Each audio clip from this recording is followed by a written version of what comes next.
अगर आप लैला की स्टोरी देखना चाहते हैं तो हिंदी स्टोरी चैनल को सब्सक्राइब करें। एपिसोड 57 इंतजार की घड़ी। सुनिए की आवाज पर लैला ने जब पलट कर देखा, सामने एक अधेड़ उम्र का शख्स खड़ा था।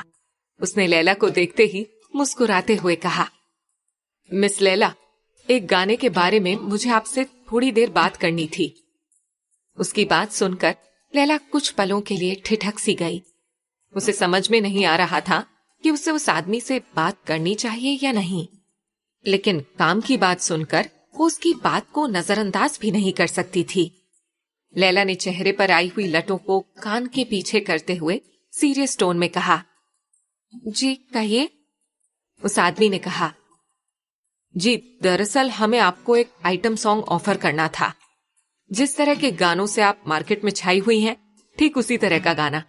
वो क्या है ना कि पब्लिक का इंटरेस्ट देखकर ये लगता है कि आपको और ऐसे ही मौके मिलने चाहिए ताकि आपकी ये जो प्रतिभा है निखर कर सामने आ सके और पब्लिक को भी वही हीरो हीरोइन की घिसी पिटी कहानियों के अलावा भी कुछ और मिल सके।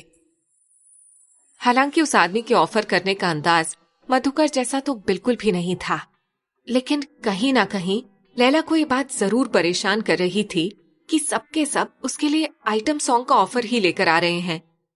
लैला ने उसे अजीब सी नजरों से देखा, जैसे कि वो ये समझने की कोशिश कर रही थी कि उसे इस आदमी को क्या जवाब देना चाहिए।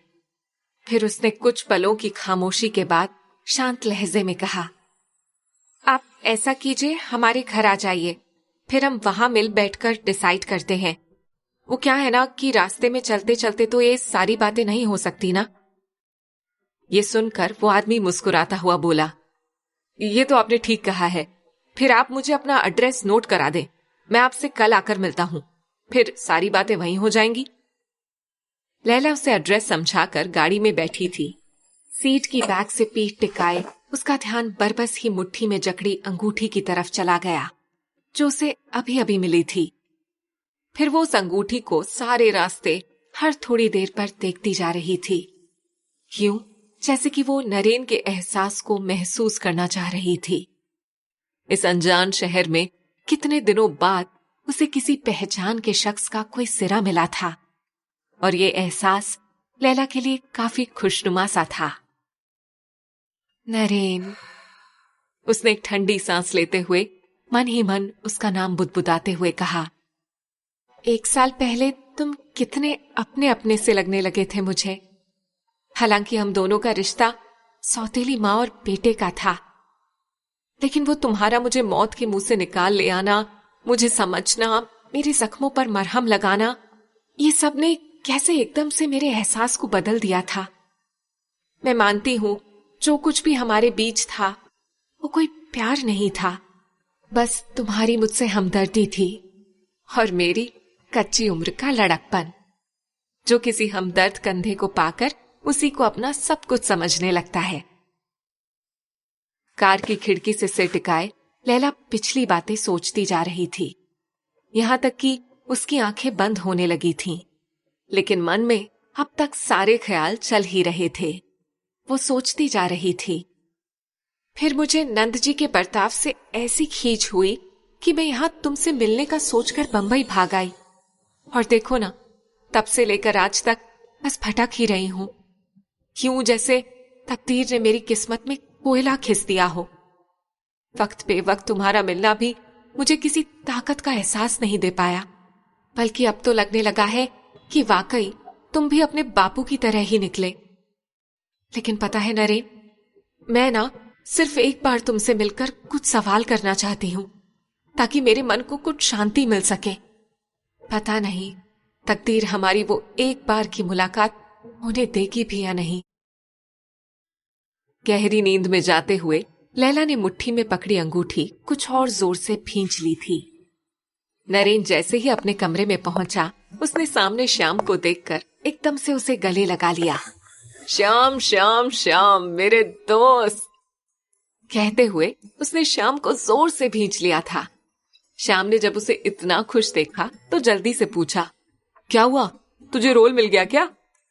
रोल मिलने की बात पर नरेन ने अपनी पकड़ कुछ ढीली करते हुए उसे छोड़ दिया, लेकिन अगले ही पल उसने फिर से खुश होते हुए कहा, रोल नहीं मिला भाई, लेकिन उससे भी बड़ी चीज मिल गई। अच्छा, वो क्या? श्याम ने हैरत से पूछा। तुझे पता है आज मैं जहां ऑडिशन देने गया था वहां कौन आया हुआ था? कौन? श्याम ने क्यूरियोसिटी भरे लहजे में पूछा।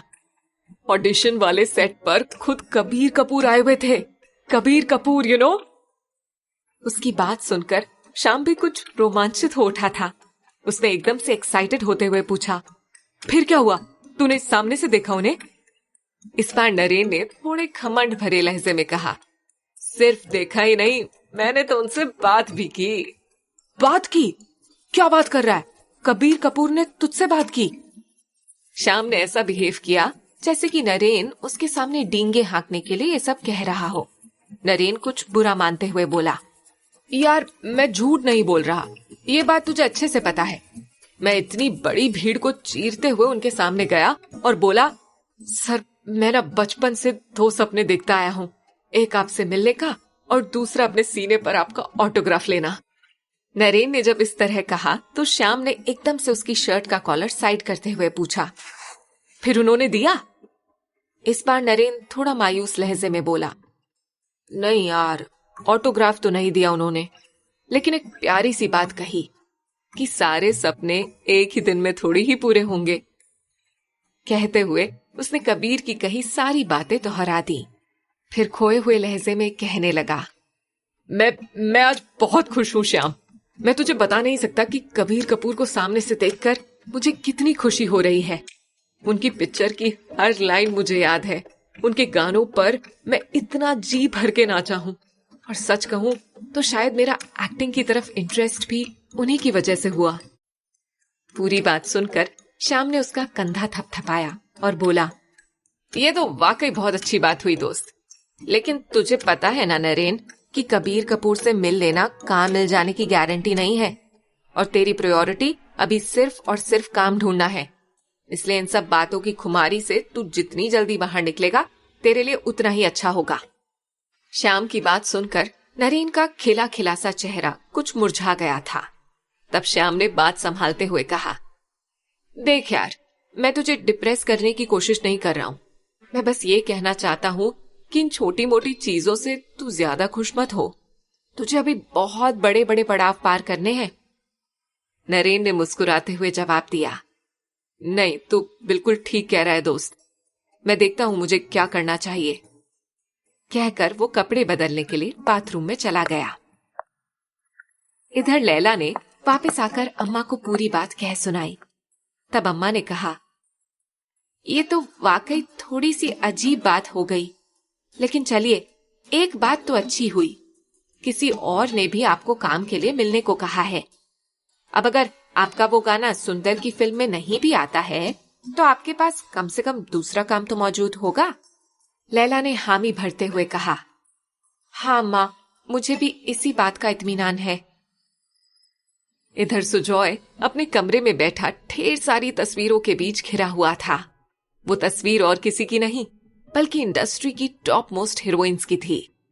अब तक कहानी के हिसाब से उसने हीरो के लिए तो कबीर कपूर को फाइनल कर लिया था, लेकिन अब उसके सामने सबसे बड़ा चैलेंज यही था कि वो हीरोइन किसे ले। तभी पाहूजा साहब कमरे में आए। उसे इस तरह काम करते हुए देखकर उन्होंने कहा, ये तो लग रहा है तुमने पूरी की पूरी इंडस्ट्री यहां बिखेर दी है। हाँ डैड, आपको पता है ना उस कबीर की प्रॉब्लम, हर हीरोइन में कीड़े निकालता रहता है वो। इसलिए मैं इन सारे ऑप्शंस में से कुछ को सिलेक्ट करके ही उसके सामने रखूंगा, वरना सिर्फ एक हीरोइन का नाम सुझाने पर तो वो कभी डिसाइड ही नहीं करेगा। पाहूजा साहब मुस्कुराते हुए बोले, आई नो, ये उसकी हमेशा की आदत रही है, लेकिन कुछ कुछ कमियों के बावजूद भी कई मामलों में कबीर कपूर का कोई जवाब नहीं। तुम देखना, उसकी ये फिल्म बेहद हिट जाएगी क्योंकि इसे तुम डायरेक्ट करने वाले हो। कहते हुए पाहूजा साहब ने मान के साथ सुजॉय को देखा। श्योर डैड, मैं पूरी कोशिश करूंगा कि मेरी इस फिल्म में सुजॉय इमोशंस फिर से एस्टैब्लिश हो जाए। कहते हुए उसकी आंखों में गजब का कॉन्फिडेंस था। अगली सुबह लैला की आंखें कुछ जल्दी ही खुल गई थी। रात भर उसे यही सपने आते रहे कि जिस आदमी ने उसे कल आने के लिए कहा था वो नहीं आया। बस इसी बेचैनी में वो सवेरे उठ गई थी। अगर स्टोरी पसंद आ रही है तो हिंदी स्टोरी चैनल को सब्सक्राइब करें और वीडियो को लाइक करें। अम्मा का हाथ बटाते हुए उसकी नजर बार बार ढाबे के मेन गेट की तरफ ही उठ रही थी। उसके मन में बस यही ख्याल चल रहे थे कि अभी आने वाले उस ऑफर को कैसे डील करना है। इसी इंतजार में दोपहर के 3 बज गए थे। लैला ने अपने कमरे में जाने से पहले एक आखिरी बार गेट की तरफ मुड़कर देखा। दूर दूर तक किसी का पता नहीं था। लैला ने एक ठंडी सांस भरी और सोचते हुए अंदर आ गई। लगता है अब वो आदमी नहीं आएगा। मैं भी कितनी पागल हूँ। कम से कम मुझे खुद भी तो उसका नाम, पता या फोन नंबर पूछना था। खुद से बड़बड़ाती हुई वो कमरे में चली आई। तभी अम्मा की आवाज आई, लैला बेटा। अम्मा की एक ही पुकार पर वो दौड़ी चली गई। बाहर आकर उसने देखा कि वही कल वाला शख्स वहां मौजूद था। उसने आते ही अपना इंट्रोडक्शन दिया और फिर लैला के सामने सॉन्ग के बारे में बताते हुए कॉन्ट्रैक्ट पेपर रख दिया। लैला ने अपनी तही सब कुछ देख समझकर उन पेपर पर साइन कर दिया था, क्योंकि अभी उसके सामने पैसे की कमी और उसकी जरूरत किसी राक्षस की तरह मुंह बाए खड़ी थी। अभी वो पैसे कमाने के अलावा और कुछ भी सोचना नहीं चाहती थी। और फिर इसी तरह से पूरे हफ्ते में लैला को 2-3 और गानों के ऑफर मिल गए थे।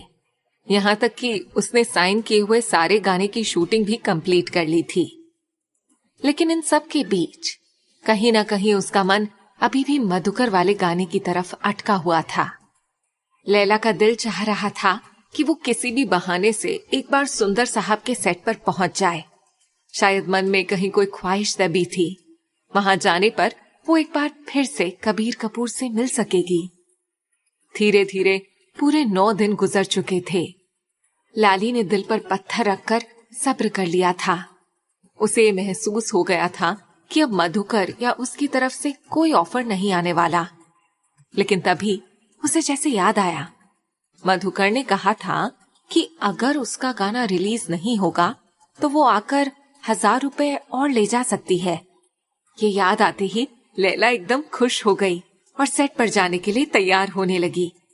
लैला मन ही मन भगवान जी से कह रही थी, आप अच्छी तरह जानते हो भगवान जी कि मुझे बिना काम के पैसे का लालच नहीं है, लेकिन मैं सिर्फ इसलिए जा रही हूँ, क्या पता वो लोग कोई ना कोई रास्ता निकाल दें।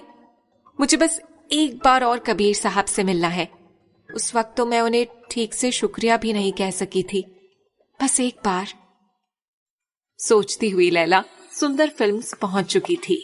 अंदर जाकर उसने मधुकर के बारे में पूछा। ठीक उसी वक्त मधुकर किसी बोतल में छुपे जिन की तरह निकलकर सामने से आता हुआ दिखा। अपने सामने लैला को देखकर वो चौंक सा गया। फिर उसने एकदम खुश होकर कहा, वाह लैला मैडम, क्या ही हसीन इत्तेफाक है। मैं बस आज शाम को आपसे ही मिलने जाने वाला था। लैला ये सुनकर खुश हो गई थी, लेकिन उसने अपनी खुशी जाहिर करना बेहतर नहीं समझा। इसलिए उसने उसी तरह सीरियस लहजे में कहा, वो जब इतने दिन हो गए तो मुझे लगा कि शायद अब मेरा गाना फिल्म में नहीं आएगा, लेकिन आपने कहा था ना कि अगर गाना रिलीज नहीं हुआ तो फिर मैं 1000 रुपए और ले सकती हूँ हर्षाने के रूप में। लैला के लहजे में हिचकिचाहट सी थी। ये सुनते ही मधुकर ने एक जोर का ठहाका लगाया और बोला, अच्छा तो ये बात है, तो फिर ठीक है, आप कल सुबह आकर अपने 1000 रुपए ले जाना। हाँ, ये ध्यान रखना कि आपको टाइम से वहां पहुंचना है, क्योंकि लेट से आई तो फिर सुंदर सर मिलेंगे नहीं, और पैसे तो उन्होंने ही देना है ना आपको। ये सुनते ही लैला कुछ और मायूस सी हो गई। जिस तरह से मधुकर उससे मिला था, उसे लगा था कि अब वो उसे सॉन्ग रिलीज होने की खुशखबरी सुनाने वाला है, लेकिन यहाँ तो उसने पैसे लेकर जाने की बात कह दी थी। लैला बस ठीक है कहकर वहां से वापस ढाबे पर चली आई। अम्मा ने जब उसका उतरा हुआ चेहरा देखा तो समझ गई थी कि कुछ बात नहीं बनी, इसलिए उन्होंने लैला को समझाया भी। लेकिन कुछ तो ऐसा था जो पूरे दिन लैला को सताता रहा था। अगले दिन मधुकर की बात को ध्यान में रखते हुए वो टाइम से कुछ पहले ही सेट पर पहुंच गई थी। अंदर पहुंचते ही उसे सामने ही कबीर कपूर बैठा हुआ नजर आया।